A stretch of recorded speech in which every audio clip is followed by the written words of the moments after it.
16 জুলাই 2024 ঘড়ির কাঁটায় তখন ঠিক রাত 10টা।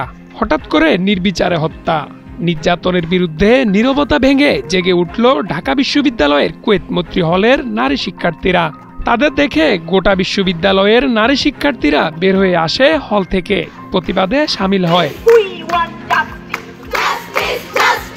আর এ জাগরণে নেতৃত্ব দিয়েছিলেন তানজিনা তামিম হাফসা। সেদিন হাফসার কণ্ঠে আপোষ না সংগ্রাম, সংগ্রাম সংগ্রাম স্লোগানটি গর্জে উঠে।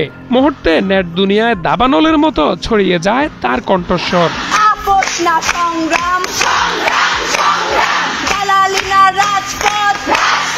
রংপুরের আবু সাইদ শহীদের খবরে অস্থিরতা ছড়িয়ে পড়ে দেশের ছাত্র সমাজে। আন্দোলনের রাজপথে থাকা ঢাকা বিশ্ববিদ্যালয়ের ছাত্রছাত্রীরা শিকার হয় ছাত্রলীগের হামলার।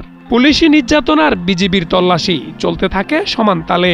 রাতে নিজের হলে অন্যান্য শিক্ষার্থীদের নিয়ে অন্ধকারের মধ্যে হাফসা শুরু করেন প্রতিবাদ। কোটা বিরোধী আন্দোলন করতে এসে আমাদের এক ভাইকে শহীদ হতে হলো। সেদিন তো আমাদের মানে অবস্থা খুবই খারাপ। মানে আমরা কি বলবো যে ওই দিন আর মানে আমাদের আবেগ বাঁধ ভেঙে গিয়েছিল সেদিন।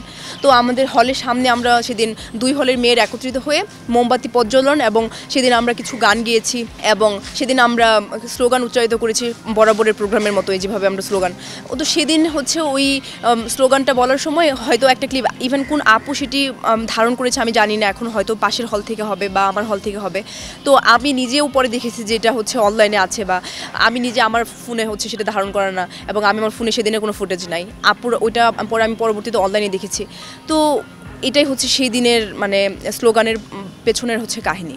রাজপথে আন্দোলন করতে গিয়ে শিকার হয়েছেন অমানবিক নির্যাতনের। প্রশাসনিক চাপের পাশাপাশি পুলিশি নির্যাতনের হাত থেকে বাদ যায়নি তার পরিবারও। তারপরও শিক্ষার্থীদের দাবি আদায়ের লক্ষ্য থেকে পিছপা হননি, বলছেন ঢাকা বিশ্ববিদ্যালয়ের শিক্ষার্থী অগ্নিকন্যা হাফসা।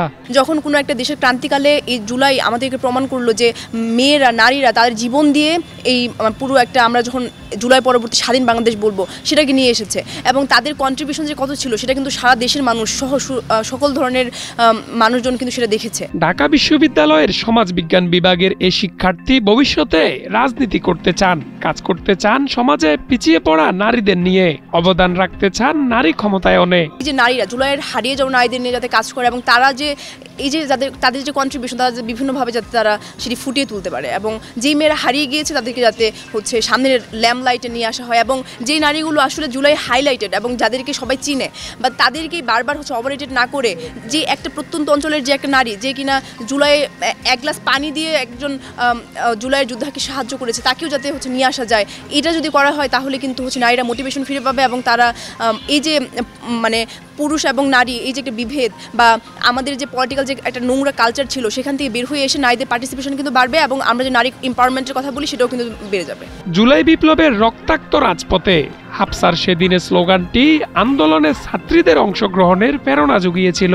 হাফসাদের অবদান ইতিহাসের পাতায় স্বর্ণাক্ষরে লেখা থাকুক, এমনটাই প্রত্যাশা সকলের।